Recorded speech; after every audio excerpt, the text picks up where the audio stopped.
इसीलिए बंद कर दो। लाइट। पिछले कई सालों से हम लोग भ्रष्टाचार के खिलाफ जम के लड़ रहे हैं। आप सब लोग जानते हो कि किस तरह से इस देश के जितने बड़े बड़े भ्रष्टाचारी लोग हैं, जितने बड़ी बड़ी ताकतें हैं, बहुत बड़ी बड़ी ताकतें हैं, उनके खिलाफ हम लोगों ने खूब आवाज़ उठाई, अपनी जान की बाजी लगाई।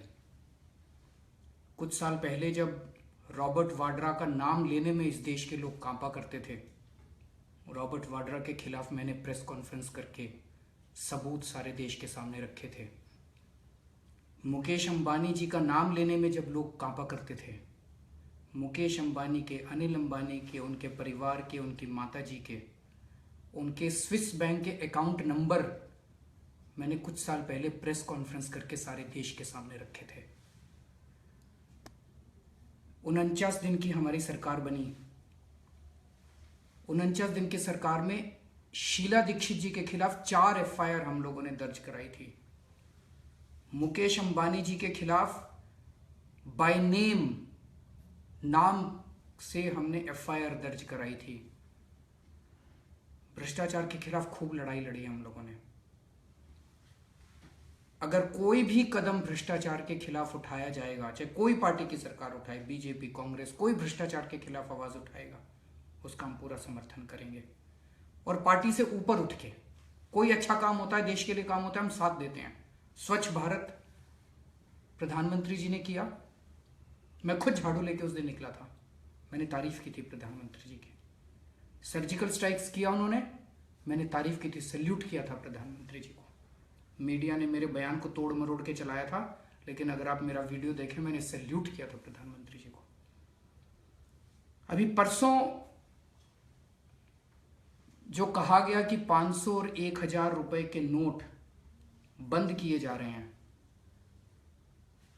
और ये बंद करने से काला धन और भ्रष्टाचार कम होगा, मैंने 2 दिन तक कुछ नहीं बोला। मैं इसलिए नहीं बोला क्योंकि मैं समझना चाह रहा था। मैंने कई एक्सपर्ट से बात की, कई लोगों से बातचीत की इन 2 दिनों के अंदर कि आखिर ये है क्या। बहुत लोगों से, आम लोगों से भी बात की। मेरे को एक सीधी सी चीज समझ नहीं आ रही। 500 और 1000 रुपए के नोट बंद करके 2000 रुपए के नोट लाने से भ्रष्टाचार कैसे कम होगा? 500 और 1000 रुपए के नोट बंद करके 2000 रुपए के नोट लाने से काला धन कैसे कम होगा? ये बात मेरी समझ के परे है। अगर प्रधानमंत्री जी कहते हैं मैं 500 और 1000 रुपए के नोट बंद कर रहा हूं, बस पूरी तरह से मैं साथ देता, हम साथ देते पूरी तरह से उनका। लेकिन 500 और 1000 रुपए के नोट बंद करके 2000 रुपए के नोट ला रहे हैं, कुछ गड़बड़ लग रही है भाई। अगर किसी को 1 लाख रुपए की रिश्वत देनी है, 1000 के 100 नोट ले जाता है। अब अगर उसे 1 लाख रुपए की रिश्वत देनी है तो उसे 100 नहीं 50 ही नोट ले जाने पड़ेंगे। तो आपने भ्रष्टाचार करना आसान कर दिया। ये तो भ्रष्टाचार कम कर रहे हो कि भ्रष्टाचार ज्यादा कर रहे हो? अभी तक मान लो किसी के घर में 100 करोड़ रुपया पड़ा था, 500 के नोट पड़े थे, अब आपने उसको 2 हजार रुपए के नोट दे दिए, तो वो तो उसी में 4 गुना नोट रख लेगा। आप काला धन कम कर रहे हो, उतनी जगह में वो तो 4 गुना नोट रख लेगा। तो आप तो काला धन बढ़ाने को प्रोत्साहित कर रहे हो लोगों को। तो ये समझ नहीं आ रहा मेरे को, तो ये चल क्या रहा है, हो क्या रहा है? पूरे देश के अंदर अफरा तफरी मची हुई है। लोगों के पास दूध खरीदने को पैसे नहीं है, दूध बेचने वाला दूध नहीं बेच पा रहा, सब्जी बेचने वाला सब्जी नहीं बेच पा रहा, दवाई बेचने वाला दवाई नहीं बेच पा रहा, और लोग खरीद नहीं पा रहे। सारे देश के अंदर अफरा तफरी मची हुई है। एक चीज तो सब लोग जान मानते हैं, मोदी जी बहुत बढ़िया मैनेजर हैं। अगर वो चाहें तो कुछ भी चीज को बढ़िया मैनेज करते हैं। इसको उन्होंने मैनेज क्यों नहीं किया ठीक से? इसकी पूरी प्लानिंग करके मैनेज क्यों नहीं किया? मान लो जैसे आज कई लोग मेरे को कह रहे थे जी 20 दिन पहले से बिना बताए, चलो वो बताना नहीं चाहते थे, सारे एटीएम्स के अंदर अगर 100 नोट के नोट डाल देते तो जनता के हाथ में 100 के नोट आ जाते। बहुत सारी प्लानिंग की जा सकती थी, बिना बताए प्लानिंग की जा सकती थी, क्यों नहीं की? तो एक मन में शक ये पैदा हो रहा है कि पूरा जो क्राइसिस है, पूरी जो अफरा तफरी है, मार मची हुई है देश के अंदर, जो लोगों को तकलीफ हो रही है, कहीं ये जानबूझ के तो नहीं की जा रही? चारों तरफ, और इस बात के सबूत भी हैं, चारों तरफ एक ये लोगों में चर्चा है कि जो इनके अपने लोग थे, इनके अपने करीबी लोग थे, उनको इन्होंने पहले से बता दिया था, हफ्ता 10 दिन पहले से बता दिया था कि भाई ऐसा होने जा रहा है, तुम अपना अपना पैसा ठिकाने लगा लो। तो जो इस देश के जो सबसे बड़े कालाबाजारी थे, जिनके पास सबसे बड़ा ज्यादा भ्रष्टाचार का पैसा था, उनको हफ्ता 10 दिन पहले बता दिया था, उन्होंने ठिकाने लगा दिया। या तो देश के बाहर भेज दिया पैसा, और या फिर इन्होंने जमीन खरीद ली, कुछ और खरीद लिया, नोट अपने खत्म कर दिए, कैश खत्म कर दिया उन्होंने। भारतीय जनता पार्टी आने वाले दिनों में जहां जहां चुनाव लड़ रही है, वहां सब जगह बीजेपी का इंतजाम हो गया है, वहां इन्होंने अपना इंतजाम कर लिया। अब आम आदमी जो है वो पिस रहा है पूरे देश के अंदर।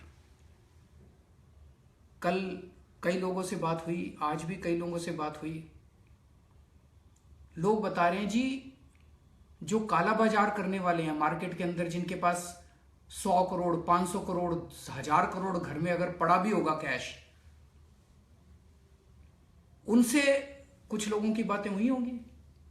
लोग बता रहे हैं कि किसी को कोई परवाह ही नहीं है, वो कह रहे हैं जी सब सेटिंग हो गई है, दलाल सारे फिक्स हैं, होम डिलीवरी होएगी, 2000 रुपए का नोट आ गया मार्केट में, अब होम डिलीवरी होएगी, कमीशन लगेगी थोड़ी सी, मतलब किसी का 100 करोड़ है तो 100 करोड़ के बदले में 80 करोड़ उसको 90 करोड़ मिल जाएंगे।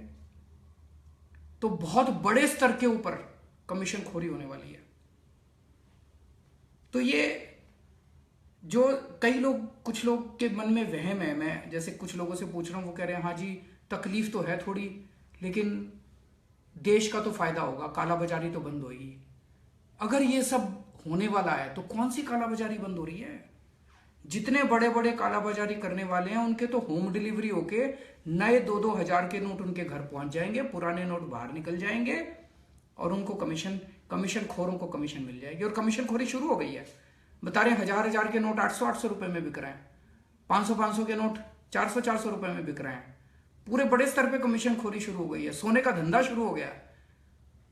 जिस दलाली को रोकने का आप बहाना बना रहे थे, जिस दलाली को आप रोकने चले थे, जिस कालाबाजारी को आपने रोकने चले थे, वो तो नोटों के अंदर ही कालाबाजारी शुरू हो गई, सोने के अंदर ही कालाबाजारी शुरू हो गई। कहां की कालाबाजारी रुक रही है? तो ये शक हो रहा है मन में कि ये करा क्यों है, क्यों किया ये सब? जेटली जी ने कल एक टीवी इंटरव्यू में बोला कि इस पूरे कदम से बेईमान लोग बहुत नाराज हैं, बहुत दुखी हैं, ईमानदार लोग बड़े खुश हैं, ईमानदारी का फायदा मिल रहा है। कल मैंने देखा शरद पवार जी बड़े खुश थे, और वो बनावटी खुशी नहीं थी, उन्होंने स्वागत किया प्रधानमंत्री जी के ऐलान का कि बहुत बढ़िया ऐलान है। उनकी चेहरे से, उनकी शरीर से खुशी टपक रही थी। येडियुरप्पा जी बहुत खुश थे, सुभाष चंद्र जी बड़े खुश हैं, ये बादल बहुत खुश हैं, और दुखी कौन है? ऑटो वाला दुखी है, रिक्शा वाला दुखी है, हर घर के अंदर गृहिणी दुखी है, हाउसवाइफ दुखी है, व्यापारी दुखी है, किराने वाला दुखी है, मजदूर दुखी है, किसान दुखी है। तो कौन बेईमान है? ये सारे बेईमान है। किसान हमारा देश का बेईमान है, हमारा व्यापारी बेईमान है, हमारा किराने वाला बेईमान है, और जो उनके दोस्त हैं वो सारे ईमानदार हैं। जेटली जी ने आज कहा एक टीवी इंटरव्यू में, किसी ने उनसे पूछा शादी ब्याह जिन जिन के घर हो रहे हैं उनके तो रिश्ते टूटने की नौबत आ गई है। टेंट वाला पैसे मांग रहा है, कैश मांग रहा है, क्रॉकरी वाला कैश मांग रहा है, कहां से लाएं पैसे? सबने पैसे इकट्ठे कर निकलवा के 500 1000 के नोट रख रखे थे, सारे बेकार हो गए। कहां से लाएं पैसे? बैंक में जाते हैं 4000 रुपए दे रहे हैं, 4000 रुपए में बेटी की शादी होती है। तो किसी ने आज पूछा उनसे, जेटली जी से, कि क्या करें? तो कह रहे हैं चेक में पेमेंट करो। मैं जेटली जी से पूछना चाहता हूं, अभी उनकी बेटी की शादी हुई थी थोड़े दिन पहले, जेटली जी बताएं उन्होंने क्रॉकरी वाले को कैश में पेमेंट करी थी क्या, या चेक में पेमेंट करी थी? टेंट वाले को चेक में पेमेंट करी थी क्या? जेटली जी कह रहे थे, किसी ने पूछा जी शगुन के पैसे आते हैं उसमें लिफाफे में, बोले चेक में दे दो।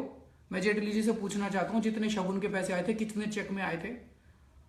तुम तो करो कैश में पेमेंट और सारी जनता करे चेक में पेमेंट। ये नहीं चलेगा, ये नहीं चलेगा। देश के अंदर मेहनत से आम आदमी ने पैसे कमाए थे। आज आप फोटो देखो, जो जो लोग लाइन में खड़े हुए हैं, बैंकों के बाहर जो लाइन लगी हुई है, अडानी खड़ा है बैंक के बाहर, अंबानी खड़ा है बैंक के बाहर, अमीर लोग खड़े हैं बैंक के बाहर। कौन खड़ा है बैंक के बाहर? आम आदमी खड़ा है। तो काला पैसा उनके पास है, उनकी सबकी 20% से उनकी जमा पूंजी खत्म हो गई है। 10,000 रुपए लेके मार्केट में जा रहे हैं, 8,000 रुपए मिल रहे हैं उसके। क्या कसूर था इनका? बड़ी मेहनत करके पैसे कमाए थे लोगों ने, आपने एक बारी में उनकी सबकी ऐसी तैसी कर दी। क्या कसूर था उन लोगों का? काला पैसा तो नहीं आया, सारे काला पैसा तो बाहर नहीं आया, वो तो सारे खुश हैं। आम आदमी बेचारा मर गया। प्रधानमंत्री जी ने खुद कहा था, 22 दिसंबर 2013 को प्रधानमंत्री जी का ट्वीट है जिसमें उन्होंने कहा था, 2013 में जब वो प्रधानमंत्री नहीं बने थे, उसमें उन्होंने कहा था, देश का बच्चा बच्चा जानता है कि काला धन स्विस बैंकों के अंदर है। देश का बच्चा बच्चा जानता है काला धन कहां है, काला धन स्विस बैंकों के अंदर है। ये प्रधान मोदी जी ने खुद कहा था। तो अगर बच्चा बच्चा जानता है, प्रधानमंत्री जी जानते हैं, तो फिर इस देश के लोगों को क्यों दुखी कर रखा है? अब तो आप प्रधानमंत्री जी बन गए, अब बदल क्यों गए? आप प्रधानमंत्री बन के बदल गए? अगर स्विस बैंकों के अंदर पैसा है तो इस देश के लोगों को क्यों दुखी कर रखा है? स्विस बैंकों से पैसा क्यों नहीं लेके आते आप? स्विस बैंकों की एक लिस्ट आई थी 2011 में, 648 लोगों की लिस्ट थी, उसमें इस देश के सारे बड़े बड़े लोगों के नाम थे। मैंने देखी थी वो लिस्ट। उसी में से, उसी लिस्ट के अंदर से मैंने मुकेश अंबानी, अनिल अंबानी, उनकी माता जी का, और भी कई लोगों के नाम, उनके सबके नाम और उनके बैंक अकाउंट नंबर उसी लिस्ट में से निकाल के मैंने जनता के सामने रखे थे। उन 648 लोगों के खिलाफ कांग्रेस ने कोई कार्रवाई नहीं की, क्योंकि कांग्रेस मिली हुई थी उन लोगों के साथ। अब मोदी जी भी कोई कार्रवाई नहीं कर रहे उनके खिलाफ, कहते हैं बच्चा बच्चा जानता है स्विस बैंकों में। उन 648, आज मैं चैलेंज करता हूं मोदी जी को, आज शाम तक उन 648 लोगों को जेल भेज दो, देश के अंदर काला धन बंद हो जाएगा। ये 500, 1,000 रुपए के नोट करने से बंद नहीं होएगा। बेवकूफ बना रहे हो आप देश के लोगों को। आज 648 लोगों को आप जेल भेज दो, देखो काला धन बंद नहीं हो जाए। तो आप नहीं करोगे, क्यों? उनमें बहुत सारे आपके दोस्त हैं। मुकेश अंबानी जी आपके दोस्त हैं। मुकेश अंबानी जी का जब रिलायंस जियो निकलता है तो आप उनका एडवर्टाइजमेंट करते हो, उनसे दोस्ती है आपकी। आप कैसे करोगे? नहीं कर सकते आप कहते हो आपके अफसर टीवी में आके धमकी दे रहे हैं लोगों को, 2.5 लाख रुपए से ज्यादा पैसे जो जमा कराएगा उसके ऊपर टैक्स भी लगेगा और 200% पेनल्टी भी लगेगी। एक रिक्शा वाला है जी, 10 साल तक, एक किराने की दुकान वाला है, सदर बाजार में किसी की दुकान है, एक गृहिणी है, 10 साल तक, 12 साल तक उन्होंने थोड़ा पैसा जमा कर करके 6 लाख रुपए जमा कर लिए, 10 लाख रुपए जमा कर लिए। बेटी की शादी में होता है, 10 लाख रुपए जमा कर लिए उसने बेटी की। अब आप कह रहे हो वो 10 लाख रुपए तो हो गए बेकार, 1,000 के नोट में थे, घर में रख रखे थे, उसने घर में जमा करती थी। अब वो जाके जब बैंक में जमा कराएगी तो आप उसकी 30% टैक्स लोगे और 200% पेनल्टी, 90% उसका खत्म कर दोगे आप। मोदी जी काला धन तो नहीं लाए आप। ये जितना नाटक चल रहा है, मैं देश के लोगों को बताना चाहता हूं, कुछ लोगों को गलत फहमी ये है कि काला धन बाहर निकलेगा, देश का फायदा होगा। जितने लोगों के पास करोड़ों करोड़ों रुपए में काला धन है, उनकी सबकी सेटिंग हो चुकी है, उनकी होम डिलीवरी होने वाली है, उनकी सबकी, ये जो मरेंगे ये हम सारे जने मरेंगे। काला धन इनको अपने हमारे घरों में नजर आ रहा है, गृहिणियों के घरों में, गरीबों के घरों में। ये लंबी लंबी लाइन लगी है, इनमें कोई बड़ा आदमी आपको दिखाई दे रहा है? जिन लोगों के घरों की शादियां टूट गई, अभी अभी खबर आई तेलंगाना के अंदर किसी ने आत्महत्या कर ली है। उत्तर प्रदेश में कल एक औरत की मौत हो गई सदमे से। एक बच्चा मर गया कल अस्पताल के अंदर, उसका इलाज नहीं हुआ। भगवान भी आपको माफ़ नहीं करेगा मोदी जी।